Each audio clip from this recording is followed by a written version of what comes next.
For 500 years, historians have identified a seemingly inevitable pattern: the 7 stages of imperial evolution that destroy all great powers. Spain, the United Kingdom, the USSR, all followed the sequence to total collapse: military overextension, currency devaluation, spiraling debt, productive loss, social decay, loss of reserve currency status, and finally, complete collapse. But what if they were wrong all along? What if the 7 stages don't lead to collapse but to evolution? What if what we call the end of empires is actually their metamorphosis into more sophisticated and enduring forms of power? The traditional narrative of imperial collapse is seductive because it is simple. Empires grow, overextend themselves, decline, and die. It's a cycle that seems natural and inevitable. But when we examine real evidence, we discover something extraordinary. Empires evolve. They don't collapse. Consider history's most famous collapses. Spain lost its empire in the 17th century, but today 500 million people speak Spanish and follow Hispanic traditions. The United Kingdom lost its colonies after 1945, but London still controls the global financial system. The Soviet Union collapsed in 1991, but Russia maintains influence over vast territories through energy and technology. These are not collapses. They are evolutions.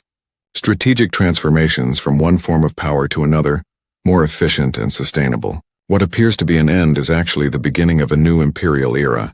The United States is going through exactly the same process now. Analysts point to all the signs of collapse: global military overextension, massive money printing, growing debt, deindustrialization, social polarization. According to traditional theory, the USA is at stage 5 or 6 of imperial collapse. But what if they are at stage 1 of the next evolution? What if the gradual abandonment of military bases, the transition to a digital economy, and control through big tech are not signs of decline, but of metamorphosis into a global technological empire? The difference between collapse and evolution lies in the temporal perspective. Collapse assumes that imperial power is zero-sum. You either have it or you don't. Evolution recognizes that imperial power is adaptive. It changes form to remain relevant. Spain did not lose power. It transformed territorial control into permanent cultural influence. The United Kingdom did not lose its empire. It transformed colonial administration into global financial domination. And the United States is not collapsing. It is evolving into control through algorithms and data. The fall of the Spanish Empire is considered the classic example of the 7 stages of imperial collapse. Between 1590 and 1670, Spain went through military overextension, multiple bankruptcies, loss of territories, and apparent total collapse.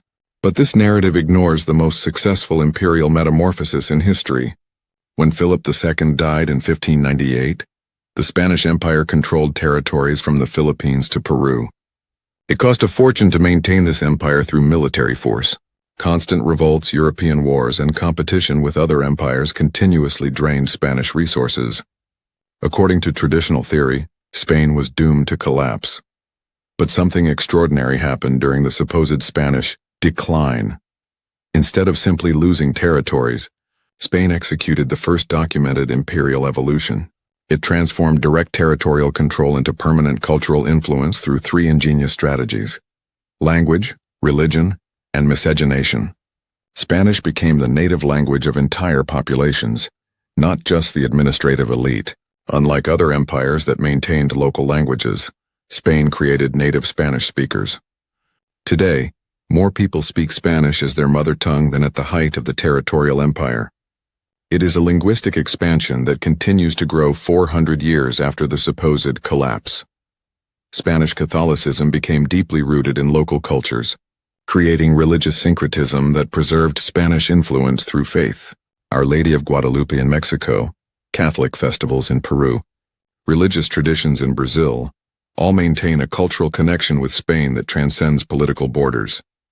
More importantly, Spain encouraged miscegenation on an unprecedented scale. It created mestizo populations that culturally identified with Hispanic traditions.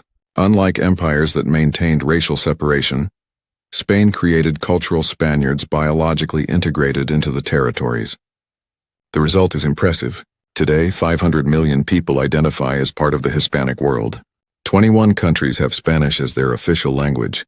Spanish cultural influence shapes legislations, traditions, and national identities across an entire continent.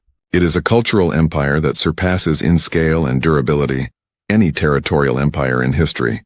Economically, Spanish companies like Telefónica, Santander, and Iberdrola dominate entire sectors in Latin America, not through military conquest but through cultural affinity. Brazilians prefer Spanish banks because they understand Latin culture. Mexicans choose Spanish telecommunications because they speak the same language literally and culturally. The Spanish fall was actually a strategic evolution. Spain discovered that cultural influence is more enduring and less costly than territorial control. Instead of maintaining expensive armies, it maintains universities that teach Spanish. Instead of colonial governors, it maintains cultural embassies. Instead of forced tributes, it receives voluntary investments. Spain transformed the supposed stages of collapse into stages of evolution. Military overextension became cultural expansion. Monetary problems financed miscegenation. Territorial loss created a transnational identity. Decline became a metamorphosis into a more sophisticated form of empire. The British Empire supposedly ended after World War II when colonies gained independence one after another. India in 1947, dozens of African territories in the 1960s, Hong Kong in 1997. According to traditional historians, it was a classic imperial collapse following the inevitable 7 stages. But examine London today. The City of London processes 40% of all global financial transactions. British banks control more assets than at the height of the territorial empire. English has become the global lingua franca. British universities educate global elites. British soft power influences cultures on all continents. This is not collapse. It is the most sophisticated imperial evolution ever executed. The United Kingdom transformed colonial administration into global financial domination, discovering that economic control is more efficient than territorial occupation. The genius began during the supposed loss of empire. Instead of simply abandoning colonies, the United Kingdom transformed them into offshore extensions of London. Cayman Islands, Bermuda, Jersey, Guernsey, all former colonies that became tax havens controlled by the City of London. It is a financial empire disguised as political independence. More importantly, the United Kingdom created the global financial system that all countries need to use. SWIFT, which connects banks worldwide, operates under British supervision. The euro-dollar market, where trillions circulate daily, is centered in London. Global marine insurance is dominated by Lloyd's of London. It is financial infrastructure that makes all countries dependent on London. Linguistic evolution was equally strategic. English became the mandatory language for global business, science, technology, and diplomacy. Not through military imposition, but through economic necessity. Anyone who wants to participate in the global economy needs to speak English. It is voluntary linguistic colonization on a planetary scale. British universities like Oxford and Cambridge became centers for training global elites. Political leaders, CEOs, and intellectuals from all continents study at British institutions, absorbing British perspectives and values. They return to their countries as involuntary cultural ambassadors of British soft power. The British legal system, common law, governs international contracts, commercial arbitration, and disputes between countries. London courts resolve conflicts involving companies and governments that were never British colonies. It is global jurisdiction based on trust in the British legal system. Economically, London became a center for decisions that affect global economies. Commodity prices are determined in London. Exchange rates are influenced by Bank of England decisions. Global investments are coordinated through London-based funds. It is economic power that surpasses any influence the territorial empire ever exerted. The United Kingdom proved that imperial evolution can be more powerful than traditional empire. It transformed the cost of colonial maintenance into profits from financial services. It converted anti-colonial resistance into voluntary economic dependence. It replaced military governors with financial regulators. It is a metamorphosis that maintains global influence through economic necessity instead of military force. The United States is going through the same stages of collapse that supposedly destroyed Spain and the United Kingdom. Global military overextension with 800 bases in 80 countries. Massive money printing of trillions of dollars. National debt of 33 trillion. Massive deindustrialization. Growing social polarization. According to traditional theory, the USA is in the final stages of imperial collapse. But what if they are at stage 1 of the next evolution towards a global technological empire? What if the gradual abandonment of military interventions, the transition to a digital economy, and control through big tech are not decline, but strategic metamorphosis? Examine the evidence of evolution, not collapse. While the USA reduces its military presence in the Middle East and Asia, American companies expand control over global digital infrastructure. Google processes 8 billion daily searches. Facebook connects 3 billion users. Amazon hosts 30% of the world's internet. Apple controls global mobile ecosystems. Microsoft dominates planetary corporate software. This is not economic decline. It is evolution to a more sophisticated form of imperial power. Control over algorithms that determine what billions of people see, buy, believe, and do is more efficient than direct territorial control. It is an empire of the mind on a global scale. American deindustrialization is actually a strategic reallocation to higher value sectors. Manufacturing migrated to countries with cheap labor, but design, software, and intellectual property remained American. The iPhone is made in China, but Apple captures 80% of the value through technology and brand. It is an evolution from an industrial economy to a knowledge economy. The dollar remains the global reserve currency not despite money printing, but because of it. Trillions printed by the Fed flow into global economies that depend on dollars to function. It is an export of liquidity that creates worldwide dependence on the American monetary system. Countries that try to de-dollarize discover that they cannot participate in the global economy without dollars. More importantly, the USA is creating global technological dependence that surpasses any historical colonial dependence. Advanced semiconductors are produced only by companies that depend on American technology. Artificial intelligence is dominated by American companies. Cloud computing is controlled by Amazon, Microsoft, and Google. It is technological infrastructure that makes all countries dependent on decisions made in Silicon Valley. American social polarization, often cited as a sign of decline, may be a symptom of transformation. Societies go through turbulence during imperial metamorphoses. Spain faced revolts during the transition to a cultural empire. The United Kingdom went through social conflicts during the evolution to a financial empire. Social turbulence can indicate change, not collapse. The USA is discovering that a digital empire is more sustainable than a territorial empire. It does not require expensive military bases or costly occupations. It operates through platforms that countries voluntarily adopt. It creates dependence through convenience, not coercion. It is imperial evolution for the information age.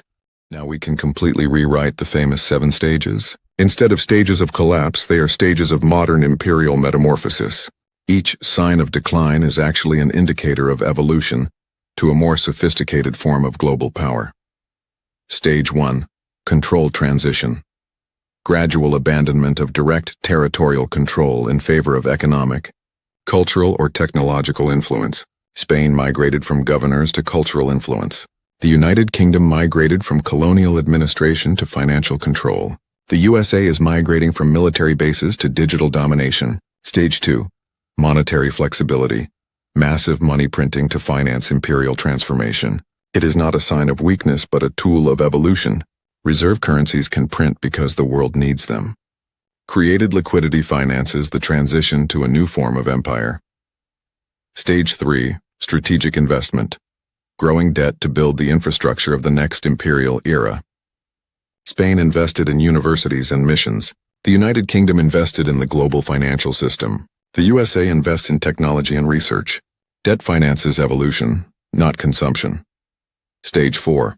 Productive reallocation. Migration from traditional sectors to higher value-added activities.